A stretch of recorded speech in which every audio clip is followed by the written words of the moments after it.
Guys welcome back to my channel. आज की मेरी इस वीडियो में हम पढ़ेंगे आईसीटी के सबसे डिमांडिंग टॉपिक के बारे में, जिसका नाम है स्मार्ट मनी डाइवर्जेंस। अब आप में से बहुत से लोगों ने मुझे इस टॉपिक के लिए बहुत ज़्यादा रिक्वेस्ट की है, और सिर्फ मुझे ही नहीं, मैंने देखा है कि इस टॉपिक से रिलेटेड बहुत ज़्यादा क्वेश्चंस होते हैं, बहुत ज़्यादा इसकी डिमांड होती है। चाहे आप किसी भी चैनल पे देखो, इस टॉपिक की डिमांड सबसे ज़्यादा होती है। तो आखिर ऐसा क्या है इसके अंदर, क्यों ये आईसीटी का सबसे ज़्यादा डिमांडिंग टॉपिक है, तो आज मैं आपको वही बताऊंगा। तो देखो, ये जो एसएमटी है, इसके बहुत ज़्यादा डिमांडिंग होने का कारण है कि अगर हम इसको यूज़ करते हैं, अगर हम इसको अच्छे से यूज़ करते हैं, तो सबसे पहले तो हमें ये आइडिया देती है कि कहाँ पे स्मार्ट मनी एंटर कर रहे हैं। ऐसी कौन सी जगह है जहाँ पे स्मार्ट मनी एंटर कर रहे हैं, और वहाँ पे जो ट्रैपिंग हो रही है उससे भी ये हमें बचाता है। दूसरा, अगर कहीं पे लिक्विडिटी स्वीपिंग हो रही है, तो हमें कैसे पता चलेगा कि वो लिक्विडिटी लेके मार्केट रिवर्स होने वाला है या उस लिक्विडिटी की डायरेक्शन में ही जाने वाला है। ये भी हमें स्मार्ट मनी डाइवर्जेंस से ही पता चलता है। जैसे मान लो मार्केट ये ऊपर जा रहा है और इसके लिक्विडिटी ले ली, इस लो की लिक्विडिटी ले ली। अब हमें कैसे पता चलेगा कि ये इस लो से नीचे ही जाने वाला है या यहाँ से ऊपर जाएगा? ये भी हमें पता चलता है स्मार्ट मनी डाइवर्जेंस से। तीसरा, जिसके लिए स्मार्ट मनी डाइवर्जेंस हमें हेल्प करता है और जो मैं सबसे ज्यादा यूज करता हूँ, देखो मैं स्मार्ट मनी डाइवर्जेंस का बहुत ज्यादा यूज करता हूँ, और कहाँ पे करता हूँ वो ये थर्ड पॉइंट है। जैसे मार्केट ऐसे मूव कर रहा है, अब यहाँ पे एक एफपीजी है, यहाँ पे एक ऑर्डर ब्लॉक है, ठीक है। मैं मोस्टली गोल्ड ही ट्रेड करता हूँ, और गोल्ड में जैसे यहाँ पे एक एफपीजी है, यहाँ पे एक ऑर्डर ब्लॉक है। अब मार्केट यहाँ से अगर रिजेक्शन ले रहा है, एफपीजी से रिजेक्शन ले रहा है, और मुझे अर्ली एंट्री चाहिए। एक तो मैंने बताया हुआ है कि एफपीजी से जब भी रिजेक्शन ले, आप क्या करो, एक स्विंग बने, उसके बाद इसके ऊपर मार्केट जाए तब एंट्री लो। मुझे अगर अर्ली एंट्री चाहिए, मुझे ये कंफर्मेशन चाहिए कि हाँ, ये जो एफपीजी है यही वर्क करेगा, मार्केट ऑर्डर ब्लॉक पे नहीं आएगा। तो ये मुझे कहाँ से पता चलता है, इसका आइडिया मुझे कहाँ से लगता है, वो भी मुझे स्मार्ट मनी डाइवर्जेंसी बताता है।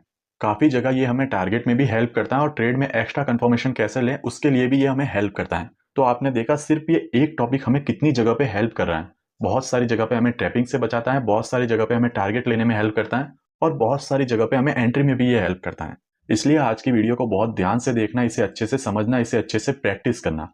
आज इस वीडियो के अंदर मैं एसएमटी को पूरा डिटेल में एक्सप्लेन करने वाला हूँ। आपको कैसे एसएमटी को देखना है, कहाँ पे देखना है, किन पेयर्स में देखना है, सब कुछ आज मैं इस वीडियो में डिटेल में एक्सप्लेन करूंगा। दूसरा, मैं आपको यह कहना चाहता हूं कि अगर आप पहली बार मेरी वीडियो पे आए हैं, आप डायरेक्टली मेरी यही वीडियो देख रहे हैं, तो प्लीज मैं आप लोगों से रिक्वेस्ट करता हूं कि पहले जाके मेरी पुरानी वीडियोस देखिए, क्योंकि अगर इस वीडियो के अंदर मैं एसएमसी डाइवर्जेंट बता रहा हूं, तो इसके अंदर मैं सिर्फ एसएमटी को यूज करना बताऊंगा, लोअर टाइम फ्रेम में जाके आपको एंट्री लेना नहीं सिखाऊंगा। अब क्यों नहीं सिखाऊंगा? क्योंकि वो मैंने ऑलरेडी आपको एक वीडियो में सिखा रखा है। तो एंट्री कैसे लेनी है, बायस कैसे फाइंड करने हैं, सब कुछ मैंने आपको ऑलरेडी बता रखा है। वो वीडियो आप जाके पहले देखना, फिर इस वीडियो पे आना। और यार, एक और बात, आजकल व्यूज और लाइक भी बहुत कम आ रहे हैं, तो प्लीज आप अपना सपोर्ट रखो, वीडियो को लाइक करो, शेयर करो अपने दोस्तों के साथ, और एटलीस्ट एक कमेंट तो कर ही दो वीडियो के नीचे। मैंने एक पोस्ट भी की थी कि संडे को मैं आपके लिए एक डाउट सेशन लेके आऊंगा। अगर आपका कोई भी डाउट हो, उस पोस्ट के नीचे जाके आप अपना डाउट कमेंट कर दो, मैं संडे की वीडियो में क्लियर करूंगा। अगर बहुत ज्यादा डाउट होते हैं तो मैं 2 पार्ट में वो वीडियो बना दूंगा, लेकिन मैं ट्राई करूंगा कि आप लोगों के मैक्सिमम डाउट मैं सॉल्व कर सकूं। तो प्लीज आप भी वीडियो को लाइक करो, इसको शेयर करो अपने दोस्तों के साथ, और एक कमेंट तो आपकी ओर से वीडियो पे होना ही चाहिए। तो चलो अब अपने टॉपिक को स्टार्ट करते हैं कि एसएमटी डाइवर्जेंस क्या होता है, कैसे इसे यूज करना है, कहाँ पे इसे यूज करना है। तो सबसे पहला क्वेश्चन आता है कि आखिर में ये एसएमटी डाइवर्जेंस होता क्या है। तो देखो, एसएमटी डाइवर्जेंस क्या है, एक दो पेयर का कंफर्मेशन है। दो पेयर का कंफर्मेशन मतलब हम दो पेयर में इससे कंफर्मेशन लेते हैं। जैसे मान लो आप ट्रेड एक पेयर में कर रहे हो, मान लो आप ट्रेड एक पेयर में कर रहे हो, यहाँ पे आप ट्रेड कर रहे हो, ठीक है, यहाँ पे आप एफपीजी पे ट्रेड कर रहे हो। अब आपको पता नहीं है कि मार्केट यहाँ पे एफपीजी से ऊपर जाएगा या फिर नीचे जो ऑर्डर ब्लॉक है उससे ऊपर जाएगा। तो इसकी कंफर्मेशन हमको किससे मिलती है? इसकी कंफर्मेशन हमको मिलती है दूसरे पेयर से। इसके जैसा के जैसा एक और कोई पेयर होगा जो सेम ऐसे मूव करता होगा, तो उसी पेयर से हमें इसकी कंफर्मेशन मिलती है। कैसे मिलती है वो सब कुछ मैं आगे बताऊंगा। फिलहाल समझो एसएमटी का हम यूज कैसे करते हैं, या फिर ये है क्या। दूसरा, मार्केट कहीं से रिवर्स कर रहा है, जैसे ये नीचे आ रहा था, यहाँ पे ये रिवर्स कर रहा है, तो इस रिवर्सल में भी हमें एक्स्ट्रा कंफर्मेशन देता है ये एसएमटी। अब ये वर्क कैसे करता है, जैसे देखो, दो पेयर हैं, वो अगर एक साथ में मूव करते हैं, दो पेयर होते हैं जो एक साथ में मूव करते हैं, जैसे पहला पेयर ऊपर जा रहा है तो दूसरा पेयर भी यहाँ पे ऊपर जा रहा होगा। कौन कौन से पेयर होते हैं, कौन एक साथ मूव करते हैं, सब कुछ मैं बताऊंगा। लेकिन आपने देखा, पहला पेयर अपसाइड में जा रहा है तो दूसरा भी अपसाइड में जा रहा है। पहले पेयर ने पुल बैक लिया तो दूसरे पेयर ने भी क्या किया, पुल बैक लिया। पहले पेयर ने फिर ब्रेक ऑफ स्ट्रक्चर किया तो दूसरे पेयर ने भी क्या किया, फिर से ब्रेक ऑफ स्ट्रक्चर किया। ये एक साथ में हो रहा है। अब इस बार क्या हुआ, पहले पेयर ने पुल बैक लेके फिर से ब्रेक ऑफ स्ट्रक्चर किया, लेकिन दूसरे पेयर ने क्या किया, पुल बैक यहां से नहीं लिया और इसकी लिक्विडिटी लेके फिर ऐसे ऊपर जा रहा है। तो अब क्या हुआ, यहाँ पे देखो, दोनों एक साथ चल रहे थे, ये हायर हाई बनाते हुए चल रहा था, ये भी हायर हाई बनाते हुए चल रहा था। लेकिन यहाँ पे क्या हुआ, इसने अपने प्रीवियस लो को नहीं लिया, लेकिन इसने अपने प्रीवियस लो को लिया फिर ऊपर गया। तो यहाँ पे क्या हुआ, दोनों ही पेयर में थोड़ा सा डिस्टर्बेंस आ गया। मतलब जैसे ये मूव कर रहा था, इसने उससे थोड़ा अलग मूव किया। ये पेयर यहाँ पे पीओआई से ऊपर गया, लेकिन इस पेयर ने क्या किया, इसकी लिक्विडिटी ली और फिर ऊपर गया। तो यही होता है एसएमटी डाइवर्जेंस। दोनों पेयर में देखते हैं कि कहाँ पे ये थोड़ा अलग मूव कर रहा है। जैसे अगर आपने प्राइस एक्शन पढ़ा था ना, मैं उम्मीद करता हूँ कि आपने प्राइस एक्शन पढ़ा होगा। जो भी लोग ट्रेडिंग में नए नए आते हैं वो प्राइस एक्शन जरूर सीखते हैं। आपने भी प्राइस एक्शन पढ़ा होगा, मैंने भी प्राइस एक्शन पढ़ा है। तो उस प्राइस एक्शन के अंदर हमको कुछ इंडिकेटर्स बताए जाते हैं। एक इंडिकेटर होता है आरएसआई, एक इंडिकेटर कौन सा होता है, आरएसआई, और एक होता है एमएसीडी। शायद यही नाम होता है एमएसीडी, ये हमें पढ़ाए जाते हैं। हम देखते हैं कि आरएसआई जिस साइड मूव कर रहा है, मान लो आरएसआई जो है वो ऐसे ऊपर जा रहा है और एमएसीडी भी ऐसे ऊपर जा रहा है, तो वो ट्रेड हमारे लिए इतनी कंफर्मेशन वाली ट्रेड नहीं होती। लेकिन आरएसआई अगर नीचे आ रहा है और एमएसीडी अगर ऊपर जा रहा है, तो हम देखते हैं कि दोनों ऑपोजिट डायरेक्शन में मूव कर रहे हैं और वहां पे जो ट्रेड की कंफर्मेशन होती है ना, वो बहुत ज्यादा होती है। मुझे एग्जैक्ट नहीं पता, मैंने बहुत पहले पढ़ा था कि ये दोनों साथ में मूव करते हैं तब एक्स्ट्रा कंफर्मेशन होती है, या ऑपोजिट मूव करते हैं तब एक्स्ट्रा कंफर्मेशन होती है। लेकिन मैं आपको ये बताना चाह रहा हूँ कि वहां पे एक्स्ट्रा कंफर्मेशन लेने के लिए हम क्या कर रहे थे, हम दो इंडिकेटर का यूज कर रहे थे। हम एक ही इंडिकेटर पे बहुत ज्यादा डिपेंड होने की जगह दो इंडिकेटर की सहायता ले रहे थे, और उससे हो क्या रहा था, उससे हमें एक्स्ट्रा कंफर्मेशन मिल रही थी। ठीक वैसे ही ये जो मार्केट है वो एफपीजी से जाएगा, ऑर्डर ब्लॉक से जाएगा, या लिक्विडिटी लेगा, हमें नहीं पता है। वो जहां से भी जाएगा उसके लिए हम उसको किससे कंपेयर करते हैं, एक और पेयर से। जब हम उसे एक और पेयर से कंपेयर करते हैं तब हमें थोड़ी और क्लियरिटी मिलती है। हमें आइडिया लगता है कि हाँ, अब मार्केट में ये हो सकता है, ये जो पेयर है वो यहाँ से ही ऊपर जा सकता है। तो एसएमटी यूज करने से हमें ये आइडिया मिलता है, हमें ये पता चलता है। अब मैं आपको बताता हूँ कि एसएमटी यूज किस में करना है। एसएमटी हमेशा हमें यूज करना है को रिलेटिव पेयर में। ऐसे बहुत से पेयर होते हैं जो आपस में को रिलेशन में होते हैं। को रिलेशन का मतलब होता है कि एक पेयर ऊपर जाएगा तो दूसरा पेयर भी ऊपर जाएगा, एक पेयर नीचे आएगा तो दूसरा पेयर भी नीचे आएगा। मैं एक बार लिख देता हूँ कोरिलेशन पेयर। कौन कौन से पेयर्स ऐसे होते हैं जो आपस में कोरिलेशन में होते हैं। तो देखो, अगर आप करेंसी में कर रहे हो तो मैं आपको कहता हूँ कि आप यूरो और यूरो के साथ जीबीपी का यूज करो। अगर आप गोल्ड में ट्रेड कर रहे हो तो गोल्ड के साथ आप यूज करो सिल्वर का। ठीक है, अगर आप गोल्ड में ट्रेड कर रहे हो तो गोल्ड का जो को रिलेशन वाला पेयर होता है वो होता है सिल्वर। अगर आप बीटीसी में ट्रेड कर रहे हो तो बीटीसी के साथ आप यूज करो इथेरियम को। अब ये जो पेयर्स है ना, ये आपस में को रिलेशन में होते हैं। और भी पेयर्स होते हैं, लेकिन मैं आपसे यही कहूंगा कि आप उनको यूज मत करो। आप इतने ही पेयर में देखो और इनको आप आपस में यूज करो। अब ये पेयर्स को रिलेशन में है, इसका मतलब यही है कि अगर बीटीसी ऊपर जा रहा है तो इथेरियम भी उस टाइम पे क्या करेगा, ऊपर जाएगा। अगर गोल्ड ऊपर जा रहा है तो सिल्वर भी उस टाइम पे क्या करेगा, ऊपर जाएगा। अगर यूरो नीचे आ रहा है ऐसे, तो जीबीपी भी क्या करेगा, उस टाइम पे ऐसे नीचे आ रहा होगा। तो इससे हमें ये पता चल गया कि ये जो पेयर्स है ना, ये मोस्टली क्या करते हैं, एक जैसे मूव करते हैं। ठीक है, ये पेयर्स क्या करते हैं, मोस्टली एक जैसे मूव करते हैं, इसीलिए हम इनको कहते हैं कोरिलेटिव पेयर्स। अब कोरिलेटिव पेयर्स के बारे में मैंने आपको बता दिया, आप ये समझ भी गए होंगे कि कोरिलेटिव पेयर्स मतलब ऐसे पेयर्स जो एक साथ मूव करते हैं, एक डायरेक्शन में मूव करते हैं। एक और तरह के पेयर्स होते हैं जिनको हम कहते हैं इनवर्स कोरिलेटिव पेयर्स। जिनको हम क्या कहते हैं, इनवर्स कोरिलेटिव पेयर। एक बार मैं लिखता हूं, तो ये है इनवर्स कोरिलेटिव पेयर। अगर आपको कोरिलेटिव पेयर समझ में आ गए हैं तो आपको नाम से ही ये भी समझ में आ रहे होंगे। अब इसका मतलब क्या है, कोरिलेटिव में दोनों साथ में चलते थे, लेकिन इसमें क्या होगा, मार्केट जैसे एक पेयर में हायर हाई लगा रहा है, एक पेयर में हायर हाई लगा रहा है, तो इनवर्स का मतलब दूसरा पेयर इसके ऑपोजिट मूव करेगा। वो क्या करेगा, लोअर लो लगाएगा। फिर से सुन लो मैं क्या बोल रहा हूँ। इनवर्स कोरिलेटिव पेयर्स का मतलब होता है कि अगर एक पेयर हायर हाई लगा रहा है तो दूसरा पेयर लोअर लो लगाएगा। एक पेयर अगर बुलिश है तो दूसरा पेयर बियरिश होगा। अब ये कौन से पेयर होते हैं, इनवर्स कोरिलेटिव पेयर होता है डिक्सी। कौन सा पेयर होता है, डिक्सी, DXY। ठीक है, डिक्सी जो होता है वो इनवर्स कोरिलेटिव पेयर होता है। किसके इनवर्स, ये जो पेयर्स हमने पढ़े ना, जितने भी ये पेयर्स थे, इनके इनवर्स होता है डिक्सी। अब ऐसा क्यों होता है, क्योंकि देखो, अगर आप यूरो में ट्रेड कर रहे हो तो यूरो किसके अगेंस्ट में चल रहा है, यूरो यूएसडी। मतलब यूरो कब ऊपर जाएगा, जब यूएसडी वीक होगा। यूरो कब ऊपर जाएगा, जब यूएसडी वीक होगा। इसका मतलब यही है ना, यूरो यूएसडी में अगर आप ट्रेड कर रहे हो तो यूरो बुलिश कब होगा, जब इसके अगेंस्ट वाला पेयर, मतलब जो यूएसडी वाला पेयर है वो वीक होगा। तो डिक्सी क्या है, डिक्सी यूएसडी है। अगर यूएसडी डिक्सी ऊपर जाएगा तो ये सारे पेयर्स नीचे आएंगे, अगर ये सारे पेयर्स ऊपर जाएंगे तो डिक्सी क्या होगा, नीचे आएगा। ऐसे ये इनवर्सली चलते हैं। तो जो डिक्सी है वो इन सारे पेयर्स के इनवर्सली कोरिलेटेड होता है। तो अब क्या कोई ऐसे पेयर हैं जो डिक्सी के साथ कोरिलेशन में होते हैं, हाँ होते हैं। ऐसे पेयर जिनके आगे यूएसडी लगता है, जैसे यूएसडी जेपीवाई, यूएसडी सीएचएफ, ये सारे पेयर्स क्या होते हैं, डिक्सी के साथ कोरिलेशन में होते हैं। और ऐसा क्यों होता है, क्योंकि उनके अंदर जो बेस करेंसी होती है वो यूएसडी होती है, उनके आगे यूएसडी लगता है, जैसे यूएसडी जेपीवाई। लेकिन यहाँ पे क्या हो रहा है, यूरो यूएसडी। गोल्ड में भी आप देखोगे ना तो एक्सएयू यूएसडी, मतलब एक्सएयू जो है वो बेस करेंसी है, वो बढ़ेगी तो डॉलर घटेगा। तो ये इनवर्स कोरिलेटिव पेयर होते हैं, ये कोरिलेटिव पेयर होते हैं। फिलहाल इस वीडियो के अंदर हम इनवर्स के बारे में नहीं पढ़ेंगे, इनवर्स को कैसे यूज करना है वो हम नहीं समझेंगे। क्यों नहीं समझेंगे? क्योंकि बहुत सारे कॉन्सेप्ट अगर मैं एक ही साथ आपको बताऊंगा तो आप कंफ्यूज हो जाओगे। इस वीडियो के अंदर हम सिर्फ कोरिलेटिव पेयर्स को कैसे देखना है उन्हीं के बारे में पढ़ेंगे, और ये भी आपके लिए बहुत ज्यादा हेल्पफुल होगा। इस वीडियो को अगर आप देखोगे, ध्यान से इसको प्रैक्टिस करोगे ना, तो आपकी ट्रेडिंग एक्यूरेसी बढ़ने के भी बहुत ज्यादा चांसेस हैं। तो चलो अब समझते हैं कि जो ये कोरिलेटिव पेयर्स होते हैं ना, इनमें हमें एसएमटी को देखना कैसे है। तो देखो मैं बताता हूँ कि एसएमटी दिखता कैसे है। मान लो आप गोल्ड में ट्रेड करते हो और ये कोई बड़े टाइम फ्रेम का पीओआई है, ये बड़े टाइम फ्रेम का पीओआई है, और मार्केट ऐसे लोअर टाइम फ्रेम पे ऐसे यहाँ पे आ रहा है। क्या कर रहा है मार्केट? ब्रेक ऑफ स्ट्रक्चर, नीचे ब्रेक ऑफ स्ट्रक्चर, फिर नीचे, फिर ब्रेक ऑफ स्ट्रक्चर, ऐसे ब्रेक ऑफ स्ट्रक्चर करते हुए नीचे आ रहा है। अब यहाँ पे मार्केट क्या करता है, फिर से एक बार ब्रेक ऑफ स्ट्रक्चर करता है और यहाँ पे मार्केट पुल बैक लेता है।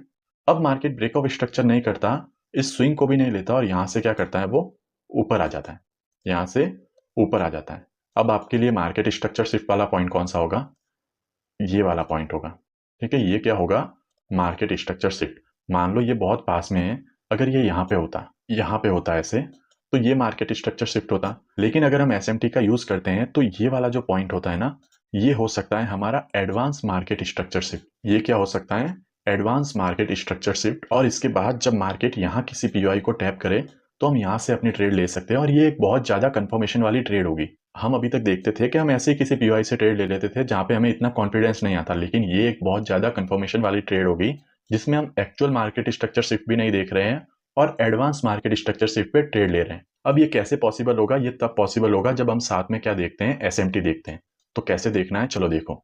मान लो ये एक बड़े टाइम फ्रेम का पीओआई है और ये एक बड़े टाइम फ्रेम का पीओआई है। ये जो पेयर है ये है गोल्ड। हम साथ में क्या कर रहे हैं, सिल्वर को भी देख रहे हैं, यहाँ पे है सिल्वर। ठीक है, ये गोल्ड है और यहाँ पे है सिल्वर। अब आपको पता है कि ये जो दोनों पेयर्स हैं ये कोरिलेटिव पेयर है, मतलब अगर गोल्ड यहाँ पे ऐसे आ रहा है लोअर लो बनाते हुए, ठीक है, इसको टैप कर रहा है, तो सिल्वर भी यहाँ पे ऐसे ही आ रहा होगा, वो भी यहाँ पे लोअर लो बनाते हुए आ रहा होगा और इसको टैप कर रहा होगा। अब देखो ये लोअर लो बनाते हुए आ रहा है, ये भी ऐसे लोअर लो बनाते हुए आ रहा है। मार्केट ने इधर ब्रेक ऑफ स्ट्रक्चर किया, इधर भी ब्रेक ऑफ स्ट्रक्चर किया। अब यहाँ पे क्या हुआ, ब्रेक ऑफ स्ट्रक्चर के बाद मार्केट ने समझ लो ये हाई लगाया यहाँ तक, यहाँ पे भी मार्केट ने ब्रेक ऑफ स्ट्रक्चर के बाद ये हाई लगाया यहाँ तक। अब इसमें क्या हुआ, मार्केट ने इस लो को ब्रेक नहीं किया। गोल्ड में मार्केट ने क्या किया, इस लो को ब्रेक नहीं किया। लेकिन सिल्वर में अब क्या हुआ, मार्केट ने इस लो को ब्रेक कर दिया। सिल्वर में मार्केट ने क्या किया, इस लो को ब्रेक कर दिया। ध्यान से समझना मैं क्या कह रहा हूं। अभी तक सब बराबर चल रहा था, ये ब्रेक ऑफ स्ट्रक्चर कर रहा था, ये भी ब्रेक ऑफ स्ट्रक्चर कर रहा था। फिर से गोल्ड ने ब्रेक ऑफ स्ट्रक्चर किया, फिर से सिल्वर ने ब्रेक ऑफ स्ट्रक्चर किया, फिर से गोल्ड ने ब्रेक ऑफ स्ट्रक्चर किया, फिर से सिल्वर ने ब्रेक ऑफ स्ट्रक्चर किया। लेकिन अब क्या हुआ, सिल्वर ने तो ब्रेक ऑफ स्ट्रक्चर किया लेकिन गोल्ड ने ब्रेक ऑफ स्ट्रक्चर नहीं किया। मतलब यहाँ पे थोड़ा सा इनके बीच में डिफरेंस आ गया, और यही डिफरेंस होता है एसएमटी, जो हमें ट्रेड लेने में भी हेल्प करता है। अब देखो यहाँ से अब ये सिल्वर क्या करता है, मार्केट स्ट्रक्चर शिफ्ट। ऑब्वियसली इसमें तो यही मार्केट स्ट्रक्चर शिफ्ट होगा, और गोल्ड भी क्या करता है, इस हाई को ब्रेक करता है। तो ऐसी कंडीशन के अंदर हम गोल्ड के अंदर इसको मार्केट स्ट्रक्चर शिफ्ट कंसीडर कर सकते हैं, या फिर इसको हम एडवांस मार्केट स्ट्रक्चर शिफ्ट बोलते हैं। फिर से देख लो, यहाँ पे क्या हुआ था, मार्केट ने इस लो को नहीं लिया था, और यहाँ पे क्या हुआ, मार्केट ने इस लो को ले लिया। तो ये होता है एसएमटी। अगर हम सिर्फ एक ही पेयर को देख रहे होते ना, तो यहाँ पे हमारे मन में थोड़ा कंफ्यूजन रहता। क्या कंफ्यूजन रहता कि हम बहुत जल्दबाजी में ट्रेड ले रहे हैं, अभी तो मार्केट स्ट्रक्चर शिफ्ट भी नहीं हुआ है। लेकिन जब इसके साथ हम इसको भी देखते हैं तो हमें पता चलता है कि यहाँ पे क्या बना है, एसएमटी। मतलब ये जितना वीक है ना, गोल्ड उतना वीक नहीं है, और ये ऊपर जाना आप चाहता है। क्यों गोल्ड वीक नहीं है? क्योंकि इसने अपने लो को नहीं लिया, लेकिन इसने अपने लो को लिया, फिर मार्केट स्ट्रक्चर शिफ्ट किया, और इसने भी मार्केट स्ट्रक्चर शिफ्ट किया। हालांकि ये जो मार्केट स्ट्रक्चर शिफ्ट है वो एडवांस मार्केट स्ट्रक्चर शिफ्ट है। अब आपको इन दोनों में से कौन से पेयर में ट्रेड करनी चाहिए? आप कोई भी पेयर में ट्रेड कर सकते हो, यहाँ से मार्केट ऊपर ही जाएगा। आप इसमें भी ट्रेड कर सकते हो, इसमें भी ट्रेड कर सकते हो, यहाँ से मार्केट क्या होगा, ऊपर ही जाएगा। तो एसएमटी को आप ऐसे यूज कर सकते हो। मैं इसको बहुत ज्यादा कैसे यूज करता हूँ मैं वो भी आपको बताता हूँ। जैसे देखो मार्केट ऐसे ऊपर चल रहा है, ये गोल्ड ही है और ये सिल्वर है, ये गोल्ड है ये सिल्वर है, ये आपको पता चल गया। हर जगह आपको सिर्फ यही बताया जाता है कि हमको एसएमटी को ऐसे यूज करना है, लेकिन मैं इसको बहुत कम यूज़ करता हूँ, इसको बहुत ज़्यादा यूज़ करता हूँ। कैसे यूज़ करता हूँ, अब देखो यहाँ पे है एक एफपीजी, मान लो बहुत बड़ा यहाँ पे एफपीजी है, और यहाँ पे क्या है, एक ऑर्डर ब्लॉक। यहाँ पे ये जो है, ये है एक एफपीजी और ये है एक ऑर्डर ब्लॉक। सेम सिल्वर के अंदर भी यहाँ पे क्या है, एक एफपीजी और यहाँ पे क्या है, एक ऑर्डर ब्लॉक। आपने गोल्ड को देखा हायर हाई बना रहा है, आपने सिल्वर को भी देखा वो भी हायर हाई बना रहा है। आपने गोल्ड को देखा अब वो पुल बैक ले रहा है, सिल्वर भी पुल बैक ले रहा है, लेकिन आपको नहीं पता कि प्राइस एफपीजी से ऊपर जाएगा, प्राइस ऑर्डर ब्लॉक से ऊपर जाएगा, यहाँ पे भी प्राइस एफपीजी से ऊपर जाएगा, ऑर्डर ब्लॉक से ऊपर जाएगा। लेकिन जब प्राइस पुल बैक ले रहा था ना, तो गोल्ड तो अभी तक यहाँ पे ही है और जो सिल्वर है वो ऑर्डर ब्लॉक तक आ चुका है, और यहाँ से अब ये रिजेक्शन ले रहा है और गोल्ड यहाँ से रिजेक्शन ले रहा है। गोल्ड क्या कर रहा है, यहाँ से रिजेक्शन ले रहा है। तो इस कंडीशन में आप क्या कर सकते हो, ये कंफर्मेशन ले सकते हो कि हाँ, सिल्वर अगर ऑर्डर ब्लॉक से रिजेक्शन ले रहा है तो ऑब्वियसली ये ऊपर जाएगा, तो गोल्ड यहाँ पे नीचे नहीं आएगा, वो क्या करेगा, एफपीजी से ही ऊपर चला जाएगा। सेम ऑपोजिट भी हो सकता है, गोल्ड ऑर्डर ब्लॉक पे हो सकता है और सिल्वर एफपीजी पे हो सकता है। ऐसा नहीं है कि हमेशा ऐसा ही होगा, इनका ऑपोजिट भी हो सकता है। लेकिन मैं क्या बोल रहा हूँ, आपको अगर एफपीजी पे कंफ्यूजन है, आपको अभी डाउट है कि मार्केट एफपीजी से ऊपर जाने वाला है या नहीं जाने वाला, तो आप एक बार सिल्वर को देख सकते हो कि वो कहाँ पे ट्रेड हो रहा है। वो अगर ऑर्डर ब्लॉक से रिजेक्शन ले रहा है तो फिर गोल्ड और नीचे नहीं आएगा, वो इस एफपीजी से ही ऊपर चला जाएगा। और इसका आप यूज कहाँ पे कर सकते हो, और इसका आप यूज कर सकते हो टारगेट के लिए। मान लो ये कोई एक स्विंग है, ये एक स्विंग है, आपने यहाँ से ट्रेड ली हुई है और आपका टारगेट है इस स्विंग तक। आपका टारगेट कहाँ पे है, इस स्विंग के इधर। सिल्वर में भी ऐसा ही स्ट्रक्चर होगा, आपने यहाँ कहीं से ट्रेड ली हुई है, ऐसे आपने ट्रेड ली हुई है, ये आपका एसएल है और आपका टारगेट है यहाँ तक। अब मार्केट क्या कर रहा है, ऊपर जा रहा है, आपकी डायरेक्शन में जा रहा है ऐसे। अब ये लिक्विडिटी मार्केट हंट नहीं करता और इधर से ही क्या होता है, रिवर्स हो जाता है। हमने तो यही पढ़ा है कि मार्केट अगर पीओआई से निकल रहा है तो वो लिक्विडिटी की तरफ जाएगा, लेकिन यहाँ पे क्या हुआ, लिक्विडिटी से पहले ही मार्केट रिवर्स हो गया। तो ये आपको कैसे पता चलेगा कि इससे पहले ही रिवर्स हो सकता है या नहीं हो सकता है, या फिर आप कैसे कंफर्मेशन लोगे कि ये रिवर्सल ही है, मार्केट अब लिक्विडिटी को नहीं लेगा। तो हो सकता है कि जब मार्केट यहाँ से रिवर्स ले रहा था ना, तो सिल्वर यहाँ पे क्या कर रहा था, सिल्वर ने इसकी लिक्विडिटी ले रही थी और फिर ये रिवर्स हो रहा था। जब गोल्ड यहां से लिक्विडिटी से पहले रिवर्स हो रहा है, उस टाइम पे सिल्वर ने क्या किया होगा, लिक्विडिटी ले ली होगी। तो ये भी एक तरह का हमारा क्या होता है, एसएमटी। मतलब यहाँ पे ये हाई लिया नहीं गया और यहाँ पे मार्केट ने क्या किया है, इस हाई को ले लिया है। तो ये भी एक तरह का एसएमटी है। यहाँ पे ऐसे भी हम इसको यूज कर सकते हैं। ऐसा कोई जरूरी नहीं है कि हम इसको सिर्फ ऐसे यूज करेंगे, हम इसको यहाँ भी यूज कर सकते हैं, हम इसको यहाँ भी यूज कर सकते हैं। ऑब्वियसली ये और ये दोनों सेम है, लेकिन ये हम एंट्री के लिए यूज कर रहे हैं, ये हम टारगेट के लिए यूज कर रहे हैं। तो ऐसे हम एसएमटी को यूज कर सकते हैं। चलो मैं अभी आपको चार्ट पे भी दिखाता हूँ कि एसएमटी दिखता कैसा है, कैसे इसे यूज करना है। तो एक बार मैं आपको चार्ट पे लेके जाके अलग अलग एग्जाम्पल दिखा देता हूँ। आपको याद रखना है कि आपको ये सेम टाइम पे देखना है। जैसे ये लिक्विडिटी अगर 1 बजे हंट हुई है, तो आपको यहाँ पे भी 1 बजे ही देखना है। ऐसा नहीं है कि ये लिक्विडिटी 1 बजे हंट हो रही है और आप यहाँ पे 2 या 3 बजे देख रहे हो, आपको सेम टाइम पे इनको देखना है। अब चलो मैं चार्ट में आपको इनके बारे में बताता हूँ, ताकि आपके सारे डाउट जो हैं वो क्लियर हो जाए और आप अच्छे से इसको समझ सको।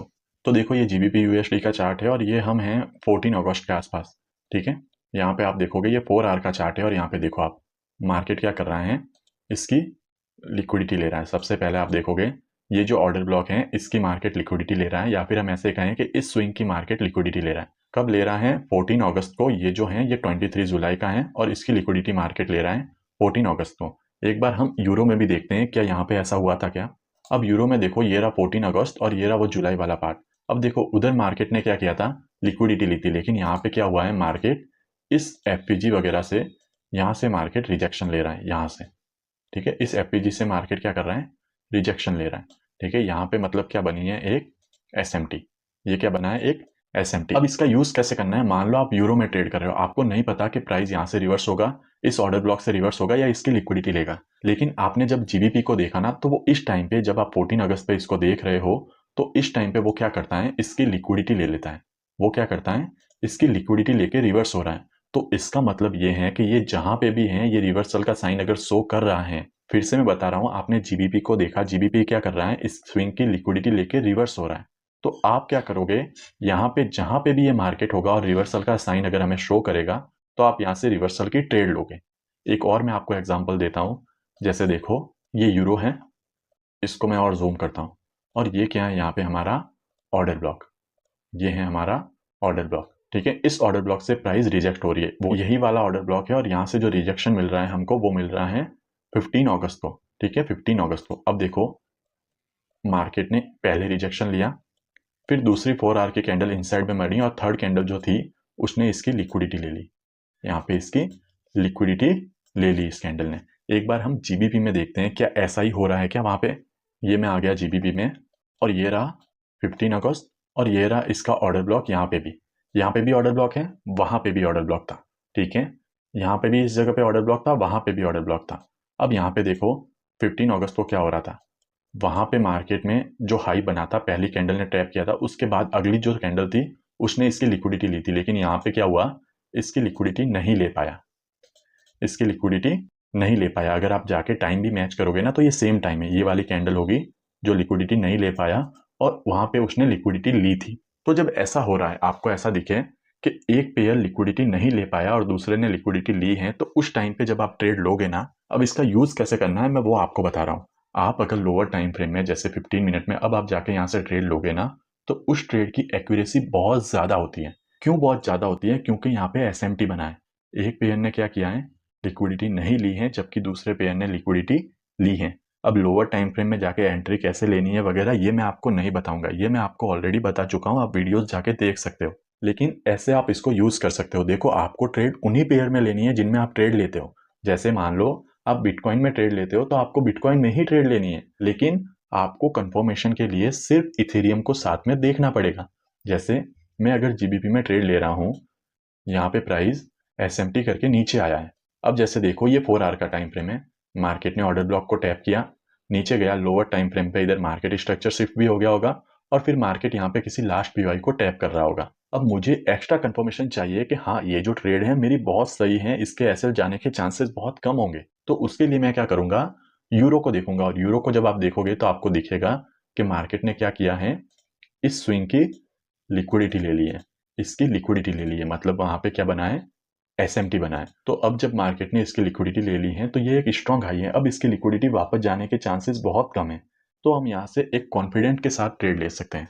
मान लो अगर दोनों में ऐसा होता, जैसे ये हो गया, दोनों में ये लिक्विडिटी नहीं ली होती, दोनों में मार्केट ऐसे ही नीचे आ रहा होता, तो मे भी हो सकता है कि मार्केट क्या करे और ऊपर आए, इनकी लिक्विडिटी ले फिर नीचे जाए, ये भी पॉसिबिलिटी हो सकती है। लेकिन जब एसएमटी बन गया तो इसके चांसेस बहुत कम हो जाते हैं। अब मैं ये नहीं कह रहा कि 100% ऐसा ही होगा कि एसएमटी बन गया तो आपके कभी एसएल नहीं जाएंगे, तो ऐसा नहीं है, लेकिन बहुत ज्यादा चांसेस हैं कि आपके एसएल ना जाए, बहुत ज्यादा चांसेस हैं कि आपके एसएल ना जाए। क्यों? क्योंकि यहाँ पे एसएमटी ऑलरेडी बन चुका है। मैं अगर आपको कोई और एग्जांपल दिखाऊं, उससे पहले ये एक एग्जांपल मैं आपको लोअर टाइम फ्रेम पे भी दिखा देता हूं। जैसे ये 4 आवर का टाइम फ्रेम है, हम इस पे एंट्री लेने जा रहे हैं कौन से टाइम फ्रेम पे, 15 मिनट के टाइम फ्रेम पे। तो एक बार मैं 15 मिनट पे भी चलता हूँ।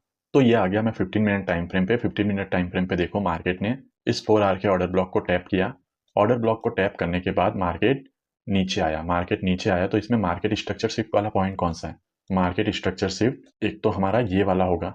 क्यों ये वाला होगा? क्योंकि देखो मार्केट ऐसे ऊपर जा रहा है, ऐसे जा रहा है, फिर इसने ये लो लगाया और फिर ऐसे गया। अब ये वाला हमारा मार्केट स्ट्रक्चर शिफ्ट वाला पॉइंट होगा। पर एक बार मार्केट स्ट्रक्चर शिफ्ट को साइड में रखते हैं। मार्केट ने क्या किया, 4 आवर ऑर्डर ब्लॉक से नीचे आया और यहाँ पे एक 15 मिनट का एफपीजी ऑर्डर ब्लॉक बना दिया। ठीक है, मार्केट इसके अंदर आता है 17 अगस्त को, मार्केट इसके अंदर आता है और यहाँ से रिजेक्शन ले रहा है। अब आपने पेयर्स में अगर ट्रेड किया होगा तो आपने देखा होगा कि पेयर्स में बहुत ज़्यादा ट्रैपिंग होती है, बहुत ज़्यादा ऐसा होता है कि मार्केट पीओआई से नीचे आए फिर वापस ऊपर जाए, उसकी लिक्विडिटी लेके नीचे आए। तो अगर आप करेंसी पेयर में ट्रेड करते हो तो ये आपके साथ हुआ ही होगा। आपने हमेशा ये नोटिस किया होगा कि आप किसी ऑर्डर ब्लॉक से ट्रेड ले रहे हो, मार्केट उससे रिजेक्शन भी दे रहा है, लेकिन फिर वो उसकी लिक्विडिटी लेके नीचे आ जाता है। तो अब ये कंफर्मेशन कैसे होगी कि ये जो ट्रेड है हमारी एकदम परफेक्ट ट्रेड है, मार्केट इसकी लिक्विडिटी नहीं लेगा? इसके लिए हम क्या करेंगे, जीबीपी के साथ यूरो को देखेंगे। अब यूरो को हम देखते हैं कि मार्केट ने इसको 17 अगस्त को 6 PM के आसपास इसको टैप किया है। तो एक बार हम यूरो को देखते हैं। तो ये आ गए हम यूरो पे। यूरो पे आप देखोगे तो मार्केट ने ऑर्डर ब्लॉक को टैप किया था और टैप करने के बाद देखो ये रहा यूरो का ऑर्डर ब्लॉक, ये रहा यूरो का ऑर्डर ब्लॉक। लेकिन मार्केट ने इसको रेस्पेक्ट नहीं दी और 17 अगस्त को 6 PM के आसपास मार्केट क्या करता है, इसकी लिक्विडिटी ले लेता है। जब मार्केट इसकी लिक्विडिटी लेता है और जीबीपी में लिक्विडिटी नहीं लेता, इसका मतलब अब हम जो ट्रेड ले रहे हैं ना वो एकदम परफेक्ट ट्रेड है उस। तो अब जब आप देख रहे हो ना कि एक पेयर में मार्केट ने लिक्विडिटी ली है और दूसरे पेयर में मार्केट ने लिक्विडिटी नहीं ली है, तो अब ये मार्केट जो नीचे आ रहा है बहुत ज्यादा चांसेस हैं कि अब आपका एसएल नहीं जाएगा और ये आपको एक फास्ट मोमेंटम देगा ऐसे। ठीक है, ये मैंने आपको बता दिया। और कोई हम एग्जांपल देखते हैं, और कोई मैं आपको एग्जांपल दिखाता हूँ। ये देखो, ये 4 आवर का टाइम फ्रेम है यूरो में, और आप देखो ये एक स्विंग है। मार्केट नीचे आता है, इस स्विंग की लिक्विडिटी नहीं लेता है। मार्केट नीचे आता है, इस स्विंग की लिक्विडिटी नहीं लेता। हमें नहीं पता मार्केट यहाँ से ऊपर जाएगा या नहीं जाएगा। अब हम यहाँ पे चार्ट को ऑब्जर्व कर रहे हैं, आपने देखा कि प्राइस यहाँ तक आ गई है, अब ये इसकी लिक्विडिटी लेगा या नहीं लेगा। ठीक है, आप में ये कंफ्यूजन है, लेकिन लोअर टाइम फ्रेम पे बिना लिक्विडिटी लिए ही यहाँ पे बाइंग का स्ट्रक्चर शो कर रहा है। तो अब हम कैसे कंफर्मेशन लेंगे कि लोअर टाइम फ्रेम पे यहाँ से ये बाइंग होगी ही होगी। उसके लिए हम क्या कर सकते हैं, यूरो को कंपेयर कर सकते हैं जीबीपी के साथ।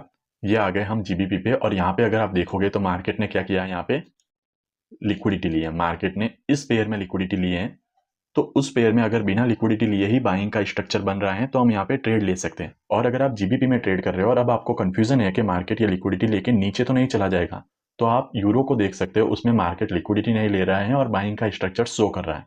तो इसका मतलब ये लिक्विडिटी लेके ऊपर जाएगा। तो ऐसे आप इन को रिलेशन वाले पेयर में ट्रेड ले सकते हो। लोअर टाइम फ्रेम पे भी आप इसको ऑब्जर्व कर सकते हो, चाहे 5 मिनट पे भी करो।